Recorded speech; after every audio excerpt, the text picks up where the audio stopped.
Ito ang NAIA 3, ang pinakamalaking terminal ng paliparan ng Maynila na kamakailan lang ay nag-viral at umani ng mga negative comments sa social media dahil nga sa mga surot or bedbugs that infested some of the chairs. And a few days later, may namataang daga naman na namamasyal sa paliparan. Mukhang gusto niya rin atang mag-travel ng daga. At may incident rin na nawalan na lang ng bigla ng kuryente ang airport at kaya naman pawisan ang mga pasahero.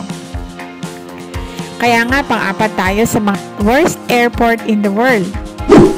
Dahil kami nga ay babiyahe palabas ng bansa, kaya naman sinamahan ko na rin ang pagbablog para maisama ko rin kayo sa loob ng NAIA 3 Airport at makita natin kung ano na nga ba ang itsura ngayon sa loob dahil 2 years ago pa yung pinaka-last na nakaapak ako dito. Anyways, let's go at silipin natin ang loob ng terminal na ito. Hi guys! Good morning everyone! Welcome back to Edith RV Vlogs. As you can see, andito ako sa Ninoy Aquino. I'm going to tour you around sa NAIA 3. Kasi diba, lately, the NAIA became very famous as one of the worst airports in the world. So, kasi nga diba, may lumalakad na mga daga, merong surot. So guys, samahan nyo kami, itutur ko kayo sandali dito sa loob ng NAIA 3. See you guys!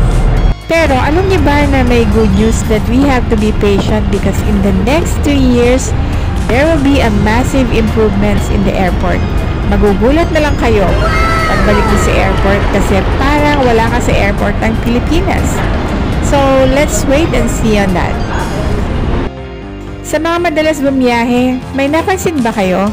Yung X-ray machine dito sa entrance after the guard is no longer there. Actually, pinatanggal na yan noong December 20, 2022 kasi nga hindi naman talaga kailangan ng X-ray dyan at alam naman natin na yan ang nagiging source ng mga tanimbala. Ang mga bibiyahe papalabas ng Pilipinas, upon entrance, what you need to do is to pay first your travel tax. Pero take note guys, libre ka sa travel tax kung ikaw ay OFW or balikbayan as long as tumira ka sa ibang bansa sa loob ng 3 hanggang 6 na taon bago ka bumalik ng Pilipinas. Ang tawag dito ay duty-free and tax privilege. So habang nagbabayad si Habi ng travel tax, tara at silipin muna natin sandali yung baggage area. Puntahan natin yung baggage wrapping. So pagka gusto nyo magpapa-wrap ng mga gamit nyo, lalo na pagka mga foreign travels, dito kayo pwedeng magpa-wrap ng baggage at i-wrap nila yan. Ganyan ang pag-wrap nila. So yung gamit nyo is well secured. The travel tax cost is for economy is 1,620 and for first class 2,700. Pero syempre, depende pa rin yan kung anong bansa ka magta-travel. At alam nyo rin ba na may discount ka sa travel tax kung ang traveler ay dependent ng OFW? Ang babayaran mo lang ay 300 pesos for economy and 400 kapag first class. So, avail nyo yan kapag may family kayo na dadalawin kayo dyan sa abroad. Ang tawag sa benefits na ito ay Privilege Reduced Travel Tax for Dependent of an Overseas Filipino workers. After you pay your travel tax, pwede na kayong mag-check-in ng bagahe nyo. Pero, paano mo ba malalaman kung anong counter? Upon entrance, find an announcement board where you can check your departure flight so that you will know which number of a counter where you can check in your baggage. Ayan, ayan. Macau. Ayun, meron na. Ayun, tinuturo ni Yus. That one. Check-in open na, 107. Sa D pala, sa D16. D16, so, puntahan natin guys. Ito, haba na ng pila oh. Guys, puntahan na natin yung aming, ano siya? D what? D16 to 29. D16 to 29. So, puntahan natin yan guys. Ang daming tao. Follow lang natin si Yus kasi nade-distract ako kung saan ako nagpupunta. Ang daming tao. Guys, ito yung feeling na masarap kapag ka magta-travel ka, yung pa-check-in ka pa lang. Ano tayo? D what? Ito yung entrance. D26.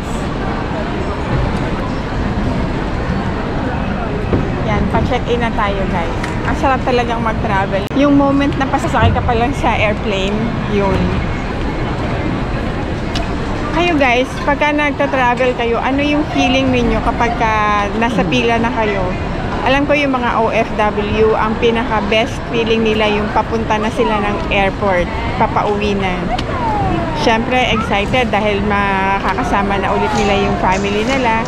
Pero sa mga magta-travel naman, ang pinaka-exciting moment, yung makikita mo yung place na pupuntahan mo, yung nasa mind mo na, makakita ka ng magandang mga lugar.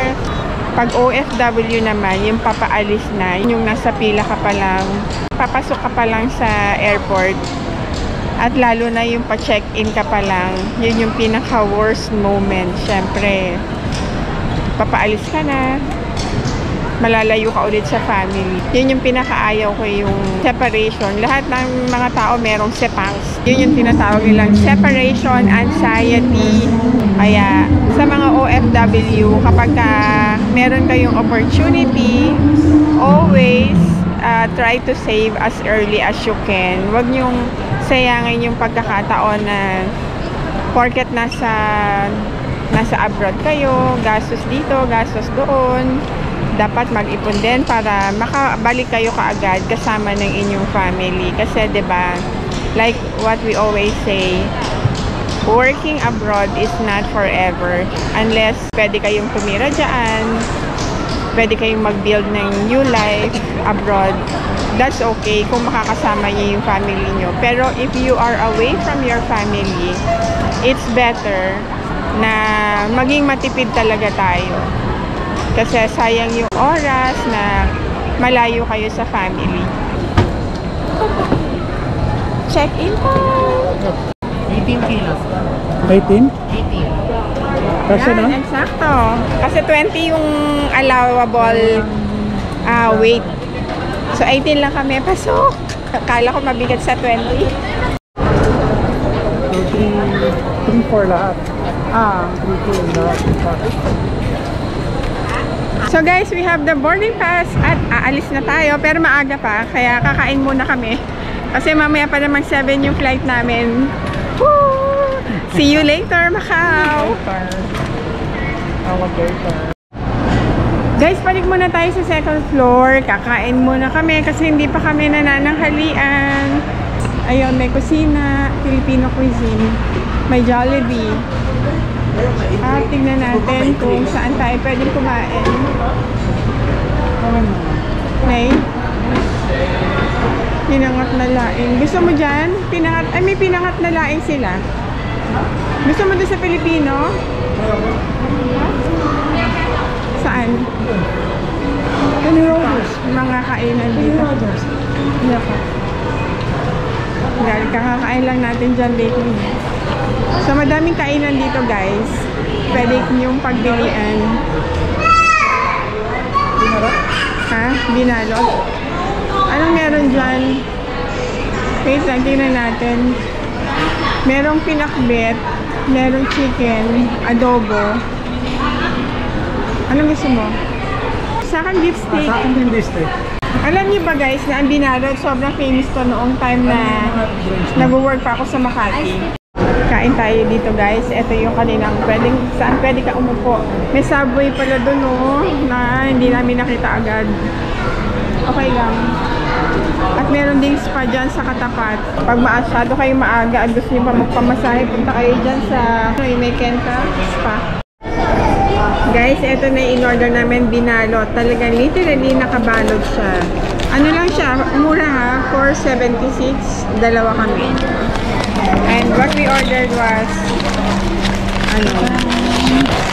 ayan o. Malamig siya. Hindi. Ay, oo, ipainit ko ulit. Yan. Iniinit lang nila yan eh. Yan. In-order namin beef steak. Usually, ang binalo talaga, merong kamatis, merong itlog na maalat. Cheers! Ako na din. Nag-cheers na kayo. Cheers! Cheers! Tingnan natin guys kung masarap pa din yung ng binalot. Sarap naman. Okay guys. So, balutin ulit natin. Meron sila dito mga pasalubong. Lahat ng mga pasalubong nandyan. Meron din sila mga chocolates. And more tindahan dito, dito restaurant. Kenny Rogers. And I see Subway. That's for healthy people. At maraming kayong choices dito ng restaurant, guys. Pagka nagugutom kayo. So let's see kung ano yung flavor nila. Ano yun? Isang buo? Ganon? Masarap. So pwede kayong mamili kung gusto nyo lahat pwede rin yan, ano? Pag sinabi ng customer, gusto ko lahat yan, lahat ilalagay nila lahat ng mga toppings. Naka-order na kami. And let's go! Mag-check-in na kami sa immigration. At meron din sila mga bag dito. Pwede kayong bumili ng bag last minute pagka gusto nyo mga branded na bag. Meron ding Miniso. So pagka gusto nyo ng mga panglagay sa neck, mga beauty items.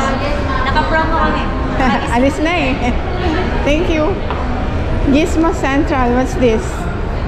Mga gadget. At meron din silang McDonald's, Tim Hortons, coffee, mga coffee lovers. And of course, Krispy Kreme. Hindi mawawala yan. Pasalubong. Mga chocolates. At andun ang Mary Grace. Hindi kami kumain doon kasi medyo matagal lang ang preparation eh. Dapat mabilisan lang. So babaan ulit tayo dito, guys. Pagka nasa airport kayo, ano yung kadalasan kinakain nyo? Pero tingin ko lahat ng karamihan sasagot, Jollibee. Siyempre, walang kamatayang Jollibee. Kasi masarap at mura. So pasok na ulit tayo dito, guys. Pasok na tayo sa loob. 5, 6, 7.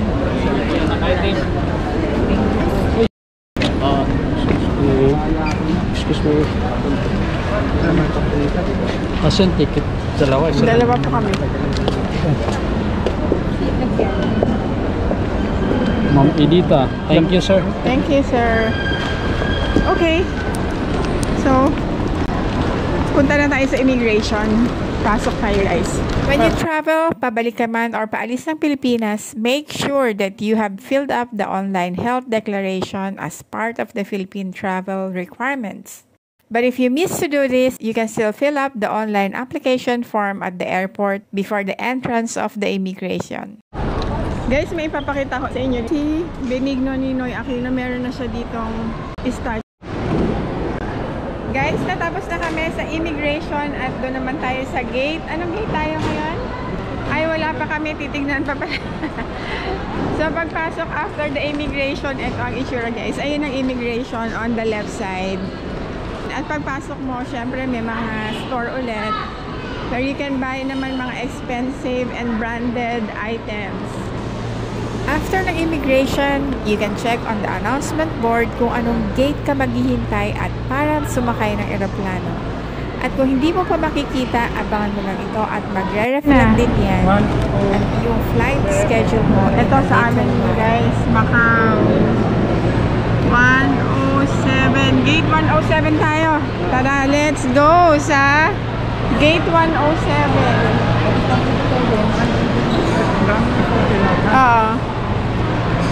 Guys, marami pa ding mga stores dito.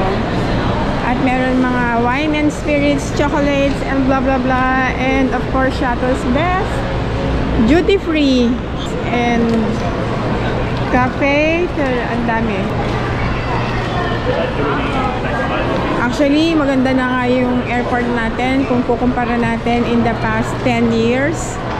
Or in the past 15 years, 20 years, mas maganda na yung airport natin. Sabihin nila na one of the worst airport in the whole world daw. Guys, naniniwala ba kayo na isa sa mga pinaka-worst airport ang Philippine Airport? Hindi ako naniniwala. Alam niyo ba guys kung bakit? Kasi kung makikita niyo yung airport ng John F. Kennedy sa New York, sabihin niyo, ang pangit. Kasi pag isipin nyo, New York, ang ganda, diba? Pero pag nakita nyo yung airport ng JFK, pangit. As in, super luma, super dilim, hindi ganito ka modern na katulad din sa atin. Ayan o, maganda naman siya. Tingnan nyo guys. Tingnan lang natin kung merong surot. Yun lang sabi nila may surot. Ano surat? Yung ano, bed bugs. Dahil sa ano yan, sa agas. Anong gate tayo? 107? 107. Singapore Airlines flight SQ921 is calling the attention of outgoing passengers. Passengers are welcome and passengers aboard the vessel. Once again, passengers are welcome. Actually, mas maganda na nga yung airport natin eh. Kumpara nyo, meron na ring walkalator. Kahit short lang, at least may walkalator na, diba? Nung araw, wala yan. Tsaka marami na rin mga stores sa gilid. Kahit pa paano, upgraded naman na yung ating airport.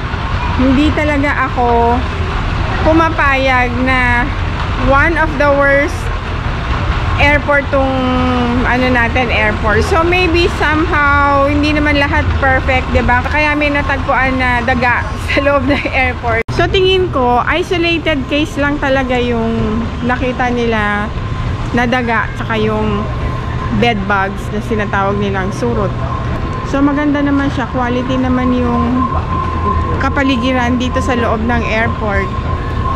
Tingnan nyo naman, maraming bilihan ng pasalubong at saka mga souvenir shops.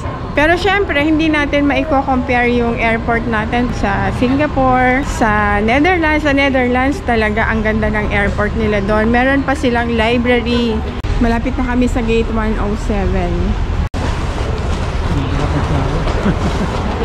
Ayun, meron pa siyang flower. Late na sila, oh. Takbo, naranasan na rin namin yan. Yung malate, last minute. As in, takbo kami talaga to the max. Nasaan tayo nun? China, diba? May sumundo pa sa amin sa immigration kasi daw late na kami. As in, talagang takbo kami. Hingal kabayo yung takbo namin. Nasa bandang dulo pala yung 107. So, ito yung mga upuan na may mga butas-butas na sinasabi nilang baka merong surot. I don't know. Pero yung iba naman, may butas-butas pero meron siyang cushion naman. Like, ito katulad nito, maganda yung upuan niya. Dito, masyadong palamig na yung temperature. Kailangan mo na mag-jacket. Kaya pa magta-travel kayo, magdadala kayo lagi ng jacket kasi mas malamig talaga yung temperature. Ha? 107. Ito na ba yun?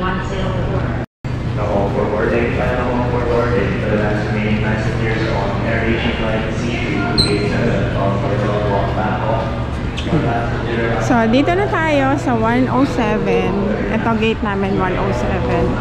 So, yun yung mga stewardess. And we are going to sit here. Dito, guys. Sa banda dun. Ha? Dito. Dito, walang nakaupo. Dito tayo. Kakainin muna namin yung sandwich namin, guys.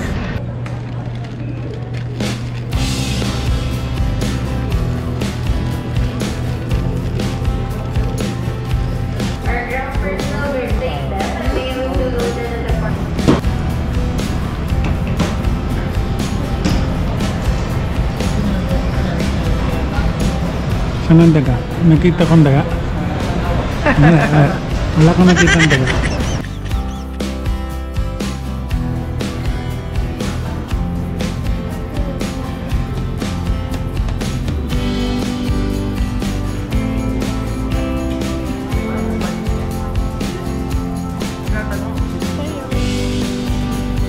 Guys, lipat kami sa gate 106. Nilipat kami. From 107 to 106. Kanina, from 106 to 101, may na-receive kaming text advising us to 101. Pero after a few minutes ulit, gate 106 na daw kami. Yan. Punta tayo sa gate 106 at yung mga kasama namin naglakad na din papunta doon. Over there. Yan. Ito yung Manila. Kita nyo yan, guys. Ang ganda ng Manila, no? Andyan yung mga iba't ibang hotel. Preparing the air passport.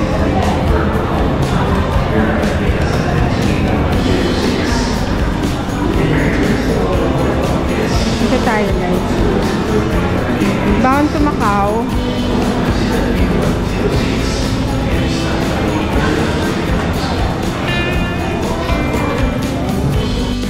Lakad ako ng lakad. Wala pala si Papsi sa likod ko. Okay guys. Let's move on. Saan tayo?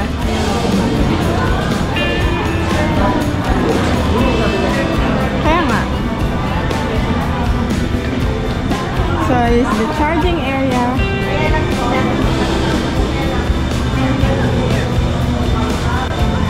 Dito tayo. Hanap tayo ng upuan.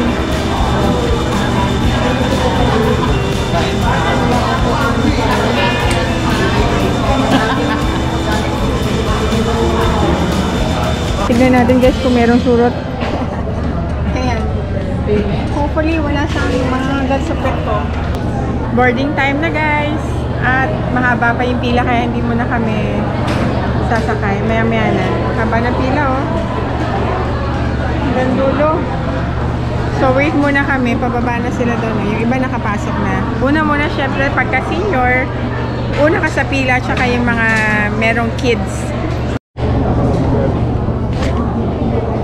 So, yung flight namin is 6:30. Ito. Number 4. Are you excited?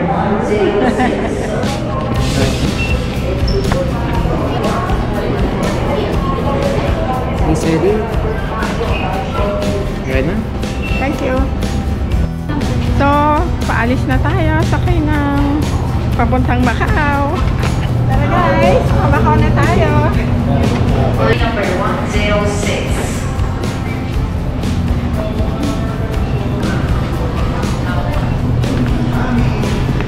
Okay guys, let's go. Oh, tignan mo, haba po ng pila oh. Look guys, we have a long queue over here. Now, I have to challenge myself. No Tagalog. English muna tayo ngayon guys. Bakit? Gusto ko lang i-challenge yung sarili ko at saka syempre pag nanood yung mga non-Filipino sa aking channel, they can still understand all about what I'm talking about. Is there something for you to tell me? No? Why? I don't know. Are you also going to live in my challenge? Yes, sure. Guys, my butt is quite itchy. I think it's all about because of the bed bugs. Now it's proven that there's a bed bug under the chair with those little holes in it. Kung merong surot. So we are now on boarding. What I noticed with upon entrance on the plane, it's just one straight splitted into 2 rows chairs. There's no partition between economy and first class passenger kasi nga budget flight lang to.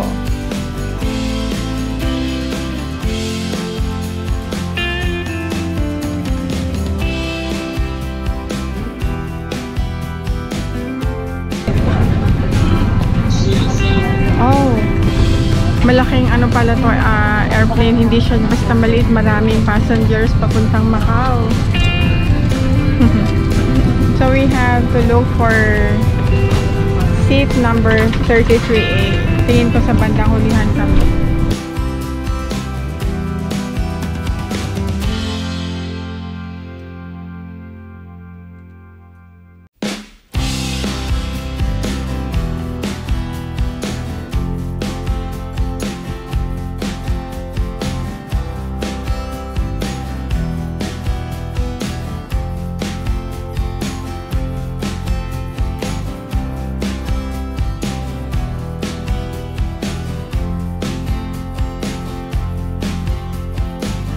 Okay, so guys, dito na tayo.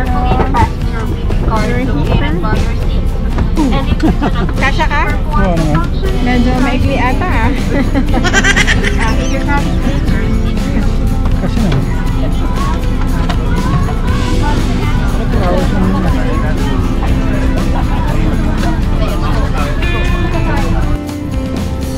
Hey guys, we're touchdown in Macau. So, we're going down.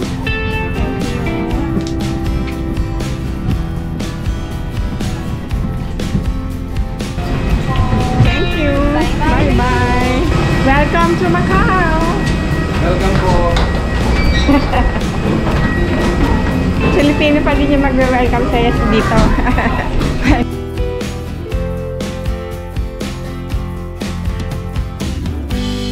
Did you enjoy the flight? Yes, and you? It was just very short. Yeah, very short. Let's go.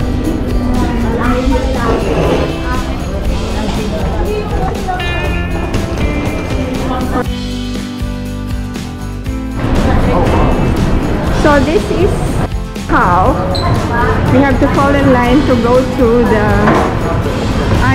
first immigration. We have to get out from the immigration. So we have to fall in line. There you go, and there is our luggage.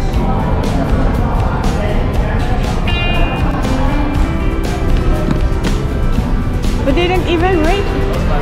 Yeah. Automatically, it's right there in front of you. Yeah. We waited very long in the queue.